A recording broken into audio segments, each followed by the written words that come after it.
Assalamualaikum warahmatullahi wabarakatuh. Halo, saya Andra Rizky Putra, NIM 190890117.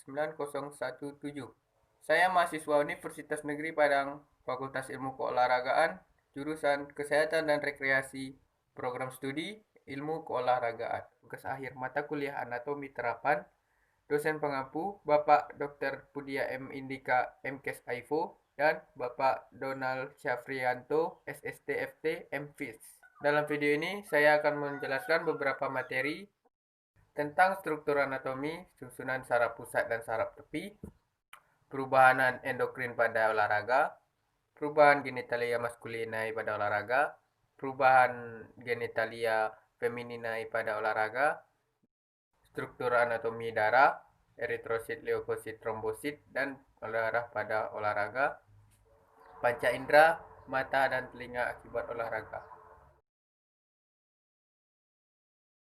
Sistem saraf merupakan sebuah sistem yang rumit dan sangat teratur. Sistem ini dianggap sebagai sistem yang paling penting dalam tubuh manusia.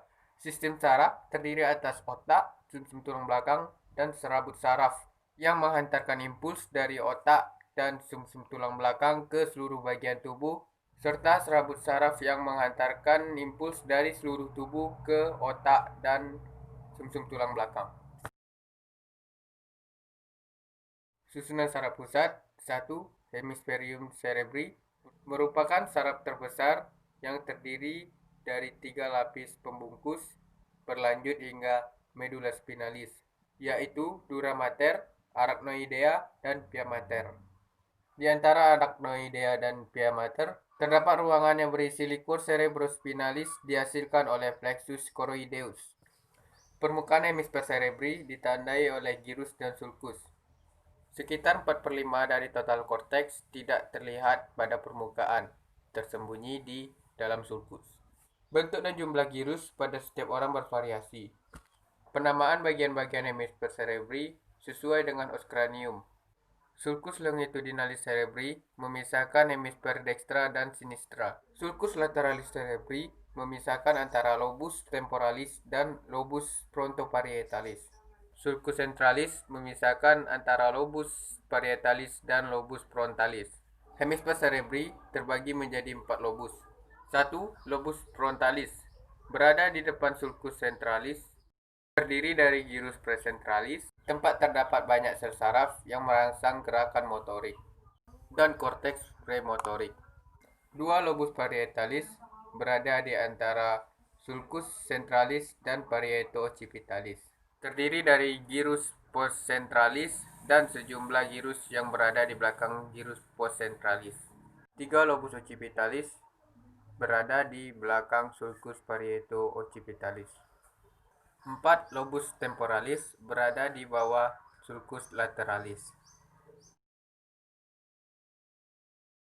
2. Medula spinalis. Medula spinalis berbentuk silinder, terletak di dalam canalis vertebralis, dikelilingi oleh meninges yang merupakan lanjutan dari hemisfer cerebri. Fungsi medula spinalis adalah 1. Pesan diantarkan ke dan dari otak yang disalurkan melalui jalur ke atas, jalur sensorik, dan jalur ke bawah, jalur motorik. Medula spinalis terdiri dari 31 segmen. Segmen 1, pars cervicalis, terdiri dari cervicalis 1 sampai cervicalis 8. 2. Pars thoracalis, terdiri dari thoracalis 1 hingga thoracalis 12. 3. Pars lumbalis, terdiri dari lumbalis 1 sampai lumbalis 5. 4. Pars sacralis atau conus medullaris, terdiri dari sacralis 1 sampai sacralis 5. 5. Pars coccygeus yang terdiri dari coccygeus 1. Pada saraf pusat, banyak terjadi perubahan saat berolahraga, yaitu 1. Meningkatkan memori, 2. Membantu mengembangkan pemikiran, 3. Meningkatkan konsentrasi. Susunan saraf tepi 1. Nervis spinalis berhubungan dengan segmen medula spinalis. Masing-masing nervis spinalis memiliki A. Radix dorsalis, serabut aferen, terdiri atas serabut sensorik. Radix dorsalis mensarafi kulit sesuai dermatom. B. B. Radix ventralis, serabut efferent, terdiri atas serabut motorik. Radix ventralis membentuk plexus. A. Plexus cervicalis, mensarafi leher dan bagian belakang kepala. B. Plexus brachialis, anggota badan atas. C. Plexus lumbalis. D. Plexus lumbosacralis. E. Plexus sacralis. 2. Nervi cranialis. Semua nervi cranialis mempunyai hubungan yang erat dengan batang otak. 12 pasang saraf cranialis bermula dari permukaan bawah otak kecuali dari cerebrum dan menjalar melalui lubang-lubang kecil di tulang tengkorak ke beberapa tempat. Serabut-serabut saraf ini dinomori mengikuti aturan saraf tersebut berasal dari depan ke belakang otak. Nervi kranial terdiri atas A. Saraf 1, saraf olfaktorius, yaitu saraf sensorik pembau. B. Saraf 2, saraf optikus, yaitu saraf sensorik penglihatan. C. Saraf 3, saraf oculomotorius, yaitu saraf motorik. D. Saraf 4, saraf trochlearis, yaitu saraf motorik. E. Saraf 5, saraf trigeminus, yaitu saraf campuran. F. Saraf 6, saraf abdusen, yaitu saraf motorik. G. Saraf 7, saraf facialis atau muka, yaitu saraf motorik. H. Saraf 8, saraf akustikus atau pendengaran, yaitu saraf sensorik. I. Saraf 9, saraf glossopharyngeus, yaitu saraf campuran. J. Saraf 10, saraf vagus, yaitu saraf campuran. K. Saraf 11, saraf aksesoris, membantu sumsum tulang belakang, yaitu saraf motorik. L. Saraf 12, saraf hipoglossus, yaitu saraf motorik. Pada saraf tepi terjadi perubahan, yaitu meningkatkan pergerakan bola mata saat olahraga, meningkatkan mengendalikan pergerakan kepala, meningkatkan pendengaran, melatih refleks, meningkatkan kemampuan motorik, kekuatan, responsibilitas, dan daya tahan otot, meningkatkan keseimbangan tubuh, mengurangi faktor risiko penyakit, membantu menstabilkan tekanan darah, meningkatkan HDL, kolesterol baik, mengurangi kadar kolesterol jahat, dan sebagainya. Perubahan pada sistem endokrin akibat olahraga. Kelenjar endokrin tidak memiliki saluran. Kelenjar ini menghasilkan bahan-bahan kimia yang disebut hormon. Sistem saraf dan endokrin berperan dalam respon dan adaptasi, mengatur aktivitas kimiawi sel di jaringan. Sistem jaringan merespon lebih lambat dari sistem saraf karena pengaturan endokrin pada fungsi sel luar.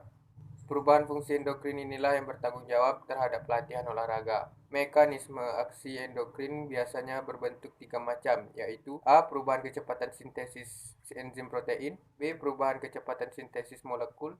C. Perubahan permeabilitas membran sel. Perubahan konsentrasi hormon sulit diinterpretasikan karena dipengaruhi beberapa hal. Dapat disimpulkan terjadinya peningkatan produksi hormon dan pengurangan destruksi saat olahraga. Perubahan yang terjadi pada genitalia maskulinae akibat olahraga. Genitalia maskulinae adalah sistem reproduksi pria. Berolahraga secara teratur membuat seseorang akan menjadi lebih bersemangat dan terlihat bugar. Olahraga juga dapat menghilangkan ketegangan stres. Olahraga dapat meningkatkan kadar hormon testosteron pada laki-laki, sehingga fungsi reproduksi baik internal maupun eksternal meningkat. Hormon testosteron ini merangsang produksi sperma. Perubahan sistem genitalia femininae akibat olahraga. Genitalia femininae adalah sistem reproduksi wanita. Olahraga dapat meningkatkan hormon estrogen pada wanita yang berpengaruh untuk menguatkan otot vagina. Pada saat menstruasi tidak berpengaruh pada olahraga. Hanya diperlukan perhatian pada kekurangan zat besi saat menstruasi karena ditakutkan gejala kurang darah. Struktur anatomi eritrosit, leukosit, trombosit, dan darah dalam olahraga. Eritrosit adalah jenis darah yang paling banyak dan berfungsi mengikat oksigen yang diperlukan untuk oksidasi jaringan-jaringan tubuh lewat darah dalam hewan bertulang belakang. Anatomi eritrosit, sel darah merah, berbentuk cakram bikonkav, bersifat elastis, tidak memiliki inti, diameter 8 makrometer. Umur eritrosit kurang lebih 120 hari. Leukosit adalah sel yang membentuk darah dan berfungsi untuk membantu tubuh melawan berbagai penyakit infeksi sebagai bagian dari sistem kekebalan tubuh. Leukosit terbagi dua, yaitu leukosit bergranula tersusun atas eosinofil. Struktur anatominya, ukuran dan bentuknya hampir sama dengan neutrofil, tetapi granula dan sitoplasmanya lebih besar. Berwarna merah terang jika diwarnai dengan eosin. Banyaknya kira-kira 24%. Basofil.